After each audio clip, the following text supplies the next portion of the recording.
I leaned over the baby, looking into his airways, trying to identify the vocal cord. But all I could see was blood gushing out.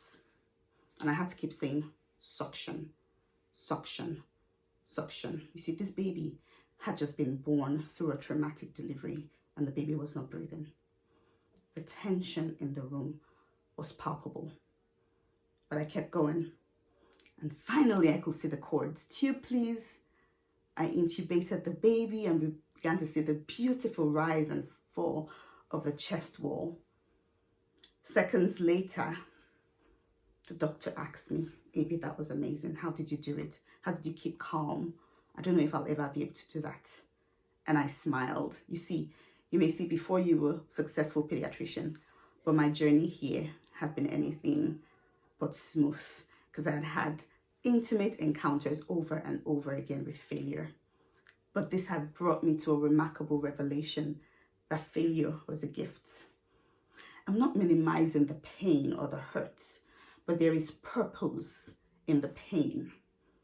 I'm going to explain how using the 3 T's of failing forward. But before I do that, I want to leave you with a powerful anchor that has seen me through encounters with failure. You see the heart beats, lop-dub, lop-dub, lop-dub, and the ECG waves on the monitors go up and down and up and down. And the only time you see a straight line is when the heart is not beating and the person is dead. So life goes hand in hand with failure and triumph. If you're experiencing only joy and triumph, you are not truly living. So I'm going to explain the 3 T's of failing forward. And they are, number 1, failure builds tenacity within you. And number 2, it gives you training. And number 3, it leads you to triumph. As little as 3 years of age, I knew I wanted to be a doctor. I had a toy ambulance and that was it for me. So when I got into uni, I was over the moon.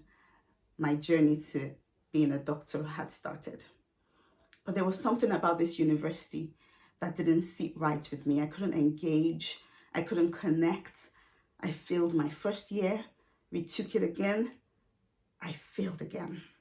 I began to doubt that being a doctor was in the cards for me. But I knew I really wanted to do this. So when the opportunity came to travel abroad, I took that opportunity. I went to Dublin, took a year back, had to do the living cert again, but got the points I needed and eventually got into medical college and I was excited. It was smooth sailing.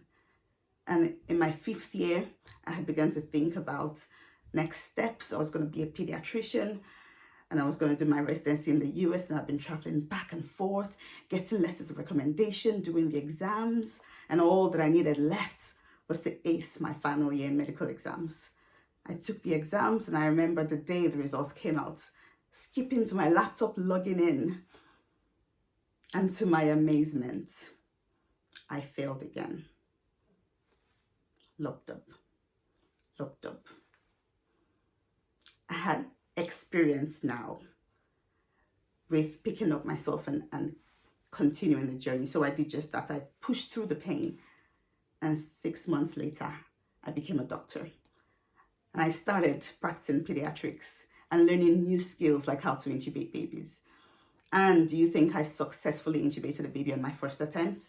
No. In fact, I lost count of the amount of times I failed, but I remembered the training. You try suctioning, you try this equipment. If that doesn't work, you move to the next and the next. And this was invaluable in leading me to triumph so that I could save that baby's life in the delivery room. So I'll leave this with you. Every day, when you step out to chase your dreams, ask yourself, how can I fail today? You see, because when you do this, you experience tenacity, training, and triumph.